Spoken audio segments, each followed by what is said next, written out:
ازيكم؟ معاكم أدري.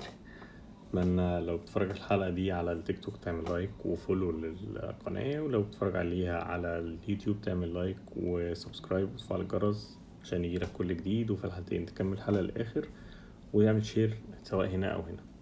طيب، كابتن أحمد الطيب المعلق الشهير والمعروف بانتمائه لنادي الزمالك، وده لا يعيب منه في شيء، كل واحد ليه نادي بيحب ينتمي ليه، ودي ما فيهاش أي مشكلة.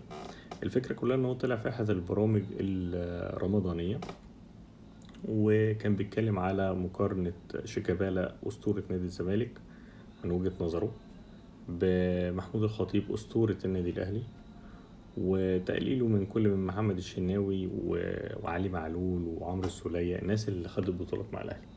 المهم هو كان بيتكلم في ايه؟ بيتكلم ان المفروض ان شيكابالا ده أسطورة وان محمود الخطيب ده أسطورة. فالمذيعة بتقول له يعني انت بتقارن ده بده زي؟ لا، هي الفكرة كلها ان محمود الخطيب كان مهاجم، هو ده وينج. محمود الخطيب ابيض، ده اسمر، ده بيلعب باليمين، ده بيلعب بالشمال، اللي هو كلام كده يعني ما انا مش فاهمه بصراحة. يعني ايه علاقة اللي انت قلته دوت بقصة الأسطورة؟ أسطورة دوت واحد بيبقى عمل انجازات لمنتخب مصر كبيرة جدا، انجازات للفريق بتاعه اللي هو كان بيلعب فيه، النادي بتاعه كبيرة جدا. انا نفسي اعرف ايه انجازات شيكابالا بالنسبة عند كابتن احمد الطيب. يعني هو في وسط الحديث قال لها الاسطورة دوت اللي هو شيكابالا اخد اخر 2 دوري في اخر 3 سنين. انهي 2 دوري اللي خدهم ورا بعض؟ يعني هو خد 2 دوري تمام، على عيني وعلى راسي، بس هي الفكرة هو المقياس ال2 دوري. طيب لو كنا ده المقياس بتاعك يا كابتن احمد، طب ما تيجي نشوف بكده الشناوي وعلي معلول خدوا كام بطولة مع الاهلي، سواء في الدوري، سواء في الكاس، سواء في دوري ابطال افريقيا، سواء كام مباراة لعبوها في كاس عالم الاندية. محمد الشناوي حارس مرمى فمش هيجيب اهداف مع المنتخب، بس شال المنتخب في كام مباراة. علي معلول عمل ايه مع منتخب تونس؟ متواجد طول الوقت، ما خدش بطولات مع تونس بس متواجد، زي شيكابالا كده اللي مش متواجد مع المنتخب اصلا. يعني شيكابالا ما بيتمش استدعاء المنتخب اصلا، بس هنقول ماشي زي ما شيكابالا ما خدش بطولات مع منتخب مصر غير تقريبا 2006 لو كان تم استدعاءه، انا مش فاكر 2006 ولا 2008. اما محمد الشناوي ما خدش بطولات مع المنتخب، لان حتى محمد صلاح ما خدش بطولات مع المنتخب.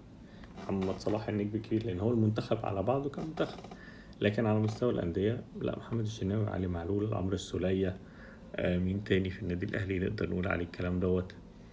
لا يعني التلاتة دول على الاقل، التلاتة دول على الاقل خدوا كام بطولة مع النادي الاهلي في دوري الابطال والدوري المصري. فيعني برجاء ما ينفعش ان انت عشان تفخم في شيكابالا، حقك ووجهة نظرك سواء انت سواء اي مشجع زملكاوي، دي وجهة نظرك وتحترم، هو لاعب في الزمالك ومن حقكم تشوفوه زي ما انتوا عايزين. بس انا لو هتكلم على اسطوره مثلا في نادي الزمالك، انا هتكلم على مين؟ حسن شحاته. ده اسطوره، يعني ده اللي يتقال عليه اسطوره، راجل عمل كل حاجه مع نادي الزمالك. انما شيكابالا عمل ايه؟ لكن وجهة نظركم تحترم، ده حقكم، ده لعيب عندكم من حقكم تفخموا فيه. بس اللي مش من حقك تقوله ان انت تقلل من محمد الشناوي وعلي معلول.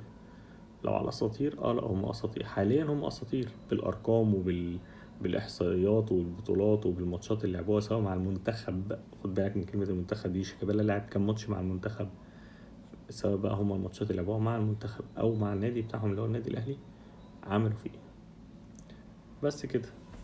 ده كان تعقيب سريع بس كده على احمد الطيب وتصريحاته الجدليه المعتاده يعني في احد السهرات الرمضانيه. سلام.